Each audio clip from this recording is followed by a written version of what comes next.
जय हिंद साथियों, आप सभी का स्वागत है फिर से एक नए वीडियो में। दोस्तों, आज के इस वीडियो में हम लोग बिहार दरोगा मेंस और बीपीएससी के लिए चौथा नंबर एपिसोड लेकर के आए हैं और साथ में हम लोग पूरे जितने भी आपको एपिसोड दिए जा रहे हैं उसको हम लोग डिस्कशन करेंगे और आपका टेस्ट शाम में दे दिया जाएगा। तो चलिए हम लोग डिस्कशन कर लेते हैं कि कौन कौन सा जो है आपका टॉपिक होगा।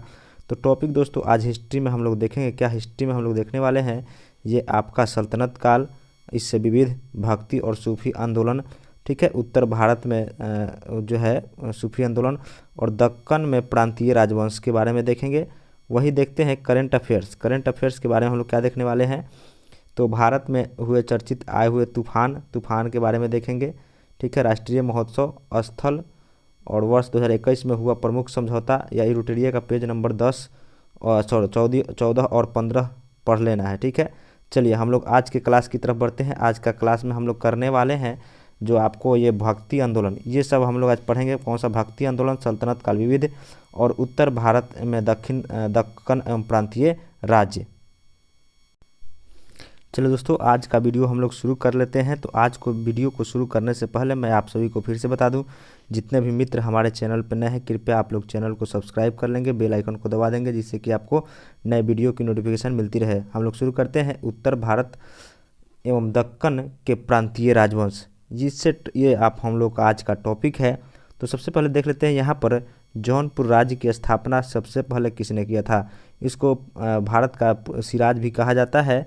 तो जौनपुर राज्य की स्थापना फिरोज शाह तुगलक के द्वारा किया गया था और अपने चचेरा भाई जौना खां जानते होंगे, यह मोहम्मद बिन तुगलक का नाम था, जौना खां, ठीक है। तो जौना खां की स्मृति में फिरोज शाह तुगलक ने जौनपुर राज्य की स्थापना की थी। इससे प्रश्न आपके पूछे जाते हैं और इस जितने भी आपको टॉपिक पढ़ाए जा रहे हैं इसका आपको जो है टेस्ट शाम में प्रोवाइड कर दिया जाएगा। तो आप लोग हमारे यूट्यूब चैनल को अवश्य सब्सक्राइब कर लेंगे और डिस्क्रिप्शन में इसका आपको लिंक मिलेगा या डिस्क्रिप्शन में आपको टेलीग्राम चैनल का लिंक मिलेगा, वहाँ से टेलीग्राम चैनल को ज्वाइन कर लीजिएगा और आपको वहाँ पे टेस्ट दे दिया जाएगा, ठीक है। आप लोग बिहार दरोगा मेंस और बीपीएससी की तैयारी कर रहे हैं तो आप लोग हमारे साथ बने रहे, आपकी पूर्ण तैयारी करा दी जाएगी। आगे देखते हैं, सुल्तान मोहम्मद शाह द्वितीय के शासनकाल में जौनपुर एक स्वतंत्र राज्य बना, ठीक है। कब जौनपुर एक स्वतंत्र राज्य बना था? 1394 में और फिरोज शाह तुगलक ने इसका निर्माण कराया था और किसके शासनकाल में? अपने चचेरे भाई जौना खां के स्मृति में। आगे देखते हैं, इसका संस्थापक, ध्यान रखेंगे जौनपुर का संस्थापक जो है कौन था? मलिक सरवर, ठीक है। जौनपुर का संस्थापक मलिक सरवर, जिसने स्वतंत्र सरकी राज्य की स्थापना की, ठीक है। स्वतंत्र सरकी राज्य की स्थापना कौन किया था? तो मलिक सरवर, ठीक है। आगे देखते हैं, मलिक सरवर मोहम्मद शाह द्वितीय का दास था। कौन था? तो मलिक सरवर की बात करें, यह मोहम्मद शाह किसका? द्वितीय का दास था, ठीक है। सुल्तान ने उसे मलिक उस सर्क की उपाधि यानी कि पूर्व की स्वामी या ख्वाजा जहां की उपाधि दी। किसको? तो मोहम्मद शाह द्वितीय जो है उसको मलिक सरवर को मलिक उस सर्क की उपाधि या ख्वाजा जहां की उपाधि भी दी थी। आगे देखते हैं, सर्की वंश जो है कितना साल तक? तो जौनपुर पर 85 वर्षों तक जौनपुर की स्वतंत्र की स्थापना वहाँ पर रहा, 85 वर्षों तक शासन किया और 1479 ईस्वी में बहलोल लोदी ने इसके अंतिम शासक हुसैन शाह को सर्की को पराजित कर आपको जौनपुर को पुनः दिल्ली में मिले।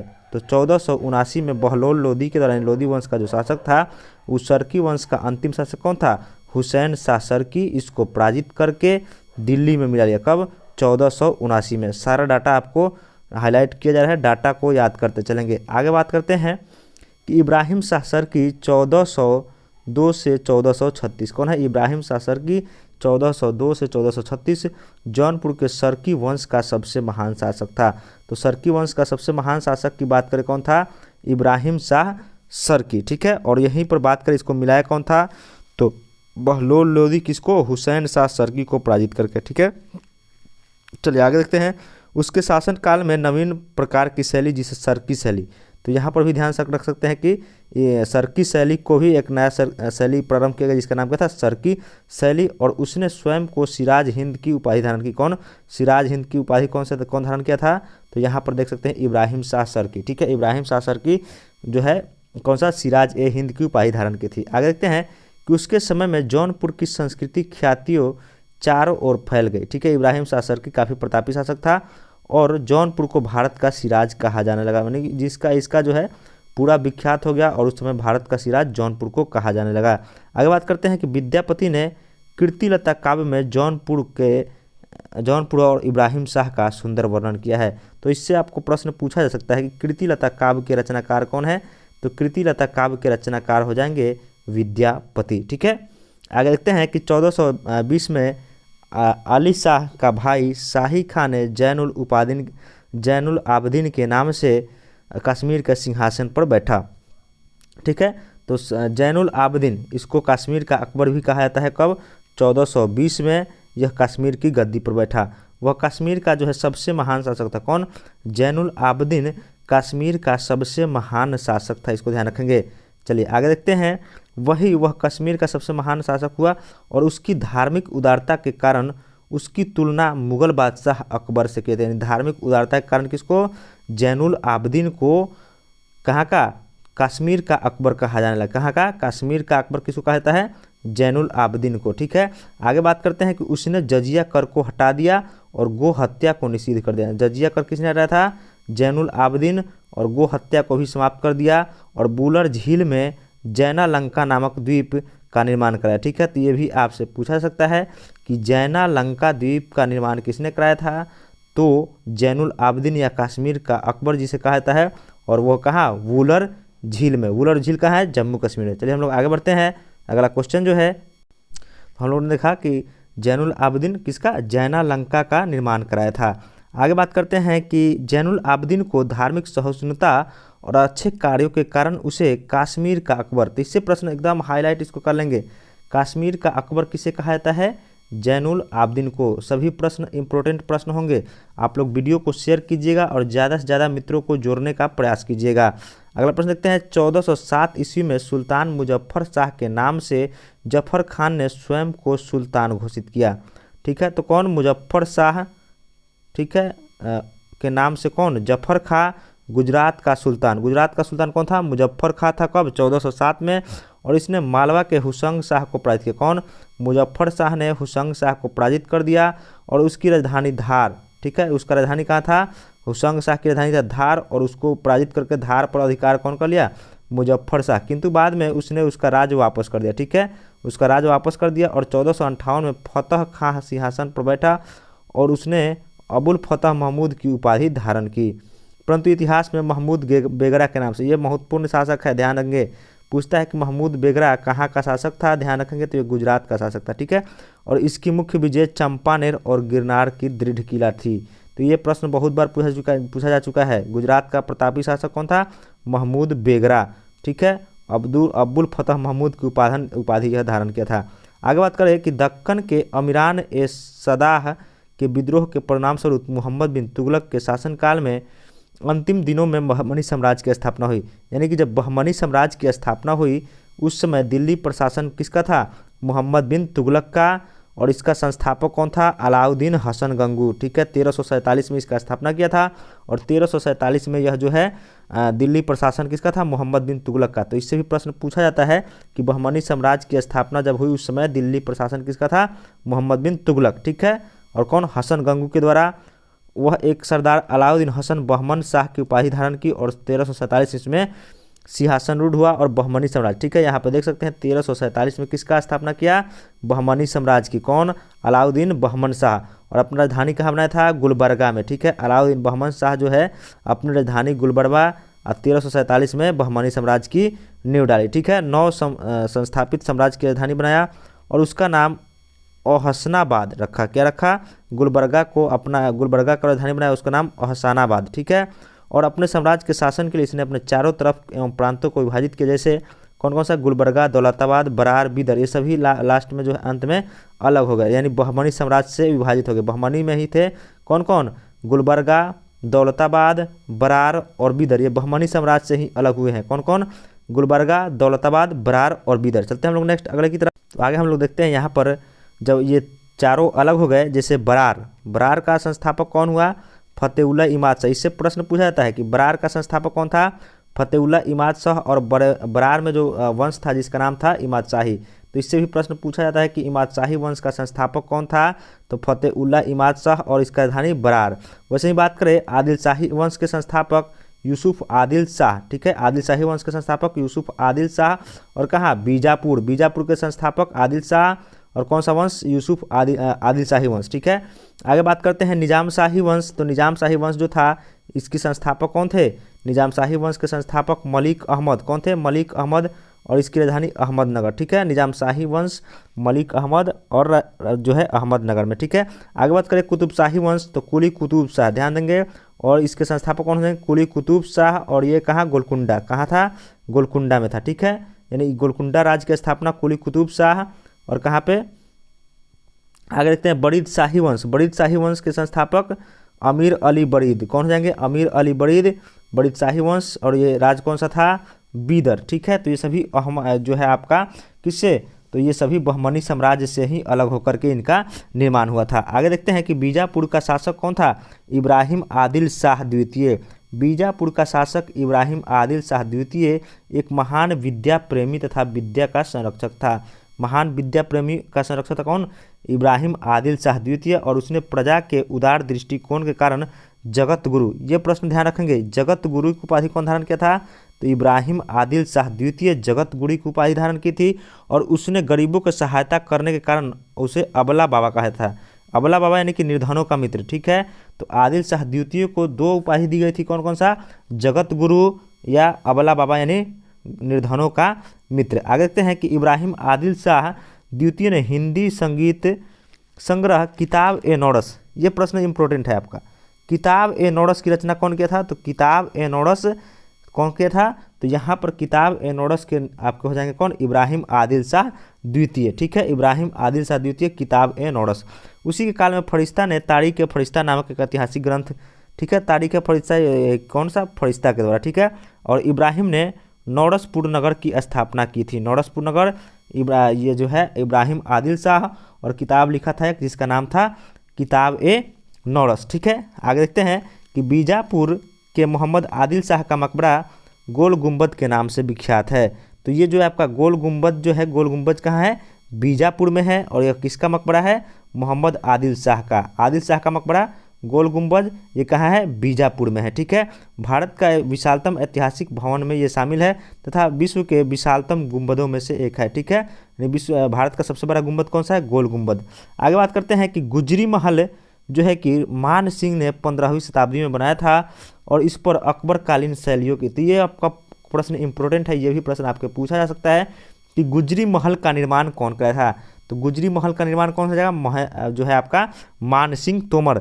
ध्यान देंगे जितने भी टॉपिक पढ़ाए जा रहे हैं इसका आपको टॉपिक टेलीग्राम चैनल में दिया जाएगा, तो आप लोग टेलीग्राम चैनल को अवश्य ज्वाइन कर ले और इस टॉपिक को पढ़ें और उसके बाद टेस्ट को बनाएं, ठीक है। देखते हैं आगे। अब हम लोग आगे जो देखेंगे ये है आपका भक्ति आंदोलन। तो भक्ति आंदोलन से कुछ संबंधित प्रश्न है, इसको देख लेते हैं। तो ये हम लोग घटना चक्र को फॉलो कर रहे हैं, घटना चक्र आपको बताया भी गया था, तो घटना चक्र को हम लोग फॉलो कर रहे हैं। तो सबसे पहले देखते हैं भक्ति आंदोलन का उदय सर्वप्रथम कहाँ हुआ था, द्रविड़ देश में हुआ था। कहाँ हुआ था, द्रविड़ यानी कि दक्षिण भारत में, और उसका प्रचार वहाँ से उत्तर भारत में किया गया, ठीक है। द्रविड़ यानी दक्षिण भारत में सबसे पहले आपका भक्ति आंदोलन शुरू किया गया था, और उसके बाद उत्तर भारत में लाया गया। उत्तर भारत में लाने का श्रेय रामानंद को दिया जाता है। भागवत पुराण में कहा गया है कि भक्ति द्रविड़ देश में जन्मी और कर्नाटक में विकसित हुई थी। तो भक्ति कहाँ विकसित हुई थी, कर्नाटक में, दक्षिण के देश में जन्मी और विकसित उसका कहाँ विकास कहाँ हुआ, कर्नाटक में, और कुछ काल तक महाराष्ट्र में रहने के बाद, यानी कर्नाटक से कुछ दिन तक महाराष्ट्र, और उसके बाद जो है गुजरात में पहुंचकर जीर्ण हो गई। भक्ति आंदोलन का सूत्रपात दक्षिण में 8वीं शताब्दी में, इसको ध्यान रखेंगे। यहाँ पर यह प्रश्न बार बार पूछा जाता है कि भक्ति आंदोलन की शुरुआत कब हुई थी, तो 8वीं शताब्दी, इसको आप लोग फोकस करेंगे, ठीक है, 8वीं शताब्दी में। और इसके महान दार्शनिक शंकराचार्य के उदय के साथ हुआ, ठीक है, शंकराचार्य के उदय के साथ जो है इसका जो है भक्ति आंदोलन की शुरुआत हुई। और इसके बाद इनका एक मत भी था, कौन था, अद्वैतवाद। शंकराचार्य किसका प्रचार किए, अद्वैतवाद, इसको ध्यान रखेंगे, अद्वैतवाद, शंकराचार्य। और दक्षिण भारत में भक्ति आंदोलन की शुरुआत हुई, कब हुई थी, 8वीं शताब्दी में, और उसका विकास हुआ कर्नाटक में, ठीक है। और किनके द्वारा, तो शंकराचार्य के द्वारा, ठीक है। आगे देखते हैं भक्ति आंदोलन को दक्षिण में वैष्णव अलवार संतों और शैव नयनार संतों ने, कौन कौन, तो भक्ति आंदोलन को दक्षिण में वैष्णव अलवार संत और शैव नयनार संतों के द्वारा प्रसारित किया गया। दो संत थे, वैष्णव और अलवार, ठीक है। भक्ति आंदोलन का पुनर्जन्म 15वीं और 16वीं शताब्दी, इसको भी फोकस करेंगे। पहली बार जो है आपका शुरुआत हुआ था भक्ति आंदोलन का 8वीं शताब्दी में और उसका पुनर्जन्म हुआ 15वीं एवं 16वीं शताब्दी में। कब हुआ? 15वीं एवं 16वीं शताब्दी में जो हुआ, जब इसका नेतृत्व जो है, जब इसका नेतृत्व कौन कर रहे थे? तो जब इसका नेतृत्व की बागडोर कबीर, नानक, तुलसी, सूर एवं मीराबाई ने संभाली। कौन कौन? कबीर, नानक, तुलसी, सूरदास, मीराबाई के द्वारा। तो ये भक्ति आंदोलन 15वीं 16वीं शताब्दी में। वही बात कर लेते हैं रामानुजाचार्य के द्वारा 8वीं शताब्दी में, ठीक है। मध्यकालीन भारत में सूफियों का उद्गम के उद्भव से समाज में समरसता फैलाने में मदद मिली, ठीक है। कहाँ से? तो सूफियों को उद्भव समाज में समरसता, ये सूफी ध्यान उपासना और कठोर श्वास नियम जैसी यौगिक क्रियाओं को करते थे और वे एकांत में कठोर यौगिक व्यायाम करते थे। समाज में एकता और सौहार्द फैलाने में आध्यात्मिक हर्षोन्माद उत्पन्न करने के लिए गीतों और संगीतों का सहारा लेते थे, ठीक है। चलिए हम लोग आगे देखते हैं। आगे जो है कामरूप, ये प्रश्न आपका इंपॉर्टेंट प्रश्न है, ठीक है। इससे प्रश्न पूछा जाए कामरूप जो है किसका प्राचीन नाम है? तो ध्यान देंगे कामरूप आपका असम का प्राचीन नाम है। असम का प्राचीन नाम कामरूप। वहाँ पर वैष्णव धर्म को लोकप्रिय बनाने का श्रेय शंकर देव को दिया जाता है। ये प्रश्न इंपॉर्टेंट है, आपसे ये भी प्रश्न पूछा जाता है कि असम में भक्ति आंदोलन को लोकप्रिय बनाने का श्रेय किसको दिया जाता है? शंकर देव को। किसको दिया जाता है? तो शंकर देव को। कामरूप असम का प्राचीन नाम है और ये एकेश्वरवाद उनके धर्म का जो है मुख्य उद्देश्य था। आगे देखते हैं दोस्तों, मूल उद्देश्य क्या था? एकेश्वरवाद। आगे देखते हैं कि विष्णु या उनके अवतार को अपना अभिष्ट मानते थे, ठीक है। किसको मानते थे? विष्णु या उनके अवतार को इन्होंने अभिष्ट माना है। आगे बताते हैं उन्होंने एक शरण संप्रदाय की स्थापना की थी। वे कर्मकांड, मूर्ति पूजा दोनों के विरोधी थे और असम में चैतन्य के रूप में भी प्रसिद्ध हुए। असम के चैतन्य किनको? शंकर देव को कहा जाता है असम के चैतन्य। हालांकि चैतन्य पश्चिम बंगाल के थे, लेकिन असम के चैतन्य किसको कहा जाता है? तो शंकर देव को, ठीक है। आगे देखते हैं श्री वल्लभाचार्य सोमयाजी कुल के तेलुगु ब्रह्मश्री लक्ष्मण भट्ट के पुत्र थे। तो यही प्रश्न पूछा था, वल्लभाचार्य जो कौन थे? तो ये भी भक्ति आंदोलन संबंधी थे और ये लक्ष्मण भट्ट के पुत्र थे। इनका संप्रदाय था कौन था? रुद्र संप्रदाय के प्रवर्तक विष्णु स्वामी। किसका? विष्णु स्वामी के मत का इसका संप्रदाय इनका था रुद्र संप्रदाय, ठीक है। और रामानुजाचार्य का कौन सा था? रामानुजाचार्य का कौन सा संप्रदाय था? एकेश्वरवाद, सॉरी शंकराचार्य का अद्वैतवाद, शंकराचार्य का अद्वैतवाद और वल्लभाचार्य का रुद्र संप्रदाय। और वल्लभाचार्य का कौन था? शुद्धतावाद इनका मत था। तो इन्होंने याद रखेंगे, मत था शुद्धतावाद, संप्रदाय हो जाएगा रुद्र संप्रदाय। और पुष्टि मार्ग, ये आपका इंपॉर्टेंट प्रश्न है, देखेंगे ये शुद्धता द्वैतवाद आपका वल्लभाचार्य, शुद्धता द्वैतवाद वल्लभाचार्य या शुद्ध अद्वैतवाद इसको कह सकते हैं। पुष्टि मार्ग, ये आपका प्रश्न पूछता है, बहुत ही बार पूछा है। पुष्टि मार्ग की जो है किसने प्रतिष्ठित किया? तो वल्लभाचार्य के द्वारा, ठीक है। ये अग्नि के अवतार माने जाते हैं, ठीक है। वल्लभाचार्य जी के द्वारा रचित महत्वपूर्ण ग्रंथ कौन सा है? ब्रह्मसूत्र।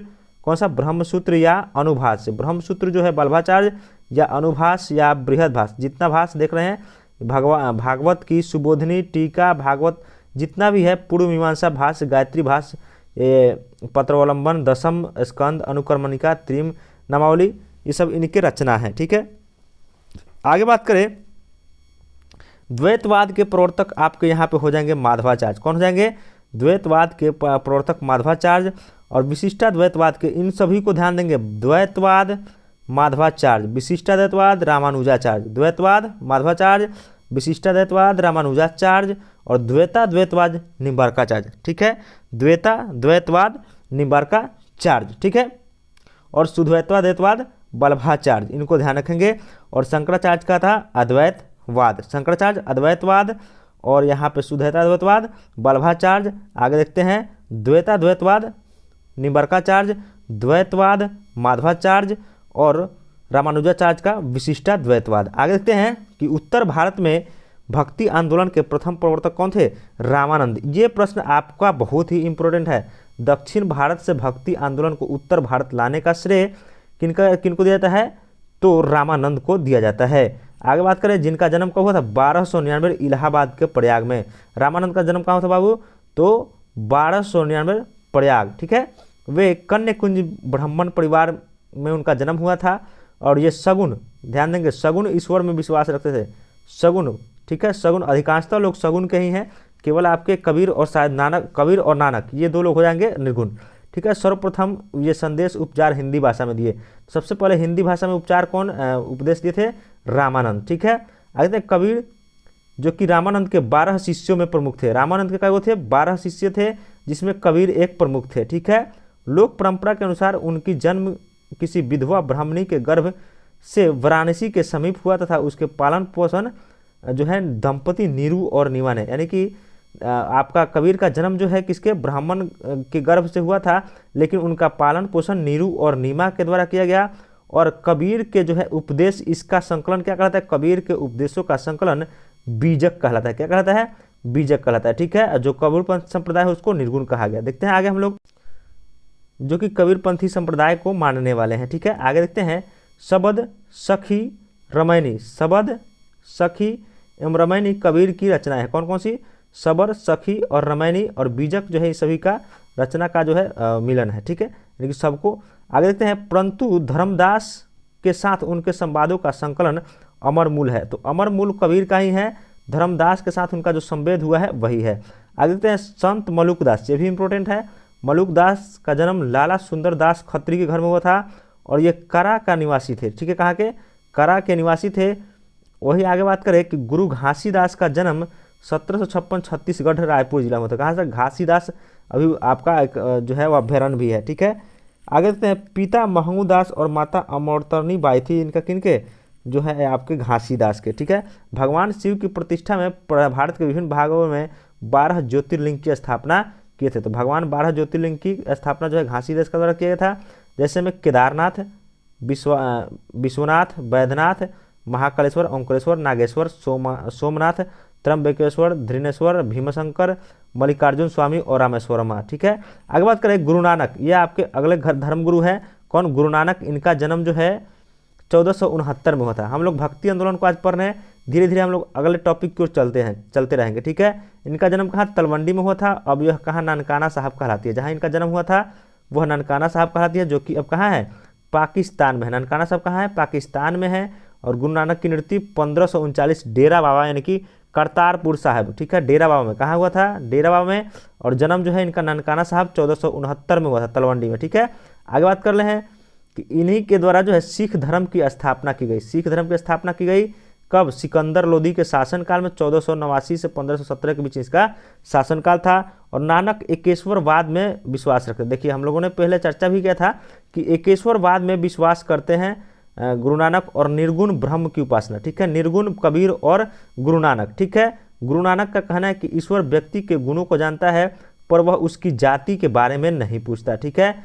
माने व्यक्ति के गुणों के बारे में जानता है और उसके जाति के बारे में नहीं पूछता है। किसने कहा था? गुरु नानक। क्योंकि दूसरे लोक में कोई जाति नहीं है। गुरु नानक ने गुरु का लंगर से मुक्त रसोई की, माने गुरु का लंगर जो है कौन शुरू किया था?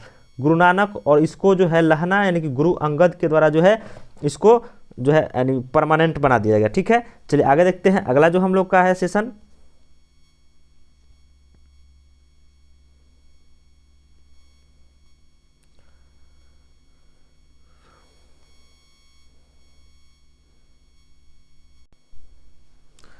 आगे देखते हैं कि उनके अनुयायी किसी भी जाति पर ध्यान दिए बिना साथ भोजन करते थे, ठीक है। यानी कि साथ में भोजन करते थे, किसी भी जाति के पर ध्यान दिए बिना, ठीक है। मीराबाई मेड़ता, ये प्रश्न आपका महत्वपूर्ण है। मीराबाई कहाँ? रतन सिंह राठौर की इकलौती पुत्री थी, इसको ध्यान रखेंगे। कौन थी? मीराबाई। कहाँ की थी? मेड़ता की थी और रतन सिंह राठौर की पुत्री थी। और इसका जन्म 1498 में। इनका जन्म कब हुआ था? 1498 में, ठीक है, कुदकी नामक ग्राम में, ठीक है। मेड़ता के कुदकी में आपका किनका जन्म हुआ था? मीराबाई का, और रतन सिंह राठौर की पुत्री थी। और इनका विवाह उदयपुर के शासक राणा सांगा के पुत्र युवराज भोजराज से हुआ था। किनके साथ? तो मीराबाई का विवाह जो है युवराज भोजराज यानी राणा सांगा के पुत्र के साथ हुआ था। महाराष्ट्र में भक्ति आंदोलन को, ये आपकी भक्ति आंदोलन से ही संबंधित थी। महाराष्ट्र में भक्ति आंदोलन को लोकप्रिय बनाया कौन? नामदेव। नामदेव के द्वारा महाराष्ट्र में भक्ति आंदोलन को महत्वपूर्ण लोकप्रिय बनाया गया। और इनका जन्म कब हुआ था? पंढरपुर में 1270 में। नामदेव को 1270। इससे प्रश्न पूछा जाता है कि नामदेव जो है इनका गुरु कौन थे? ज्ञानेश्वर। नामदेव के गुरु कौन थे? ज्ञानेश्वर। और इनका संप्रदाय जो है कौन सा है? बरकरी संप्रदाय। इसको ध्यान रखेंगे। बरकड़ी संप्रदाय, नामदेव और इनके द्वारा महाराष्ट्र में भक्ति आंदोलन को चर्चित किया गया। विठोबा खेचर अथवा खेचरनाथ नामक नाथकंटी कनफट्टे इनके जो है रहस्यवादी जीवन की दीक्षा थी और ईश्वर के सर्वव्यापी स्वरूप से परिचय कराया गया। नामदेव ने कहा था कि एक पत्थर की पूजा होती है तो दूसरे पैरों तले रौंदा जाता है, यदि एक भगवान है तो दूसरा भी भगवान है। इनका यही कहना था कि यदि एक पत्थर की पूजा की जाती है तो दूसरों पर पैर तले उसको रौंदा जाता है, यानी कि भगवान एक पत्थर है, दूसरा पत्थर भी भगवान है। इनके कुछ गीतात्मक पद गुरु ग्रंथ साहिब में भी शामिल है। ठीक है, गुरु ग्रंथ साहब में किसका, नामदेव का जो अथी है वो उसको शामिल किया गया है।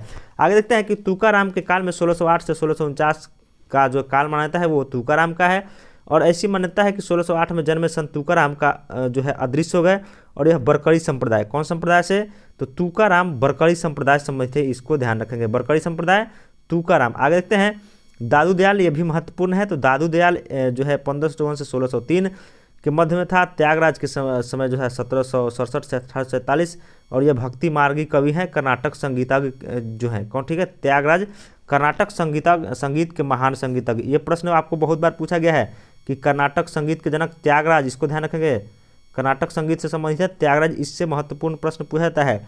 भक्ति आंदोलन का सुप्रसिद्ध संत चैतन्य महाप्रभु का जन्म बंगाल के नदिया जिले में हुआ था, ब्राह्मण परिवार में। ठीक है, तो यहाँ पे हम लोग चैतन्य महाप्रभु ये कहाँ के थे, बंगाल के थे और उनके पिता जगन्नाथ मिश्रा और माता कौन थी, सच्ची देवी। ठीक है, तो यहाँ पे एक प्रश्न आपसे और पूछा गया था कि असम के चैतन्य किसको कहा जाता है, तो शंकरदेव। दोस्तों ये थी हम लोग की आज की टॉपिक और कुछ प्रश्न आपको अभी रह गए हैं जो है आपके भक्ति आंदोलन से, उसको हम लोग कल देखेंगे और नेक्स्ट हम लोग डेली बाय डेली ऐसे ही टॉपिक आपको लेते आएंगे बिहार दरोगा के मेंस के पेपर तक। और बीपीएससी प्री के लिए भी ये आपको महत्वपूर्ण है। टेस्ट का लिंक डिस्क्रिप्शन बॉक्स में दे दिया गया है, आप लोग टेस्ट को भी बना सकते हैं। मिलते हैं हम लोग नेक्स्ट वीडियो में और वीडियो को अंत करने से पहले आप लोग वीडियो को एक बार शेयर जरूर कर दीजिएगा। नए लोग चैनल पर होंगे तो चैनल को सब्सक्राइब कर लीजिएगा, बेल आइकन को जरूर दबा दीजिएगा जिससे कि आपको नए वीडियो की नोटिफिकेशन मिलती रहे। मिलते हैं हम लोग नेक्स्ट वीडियो में। जय हिंद, जय भारत।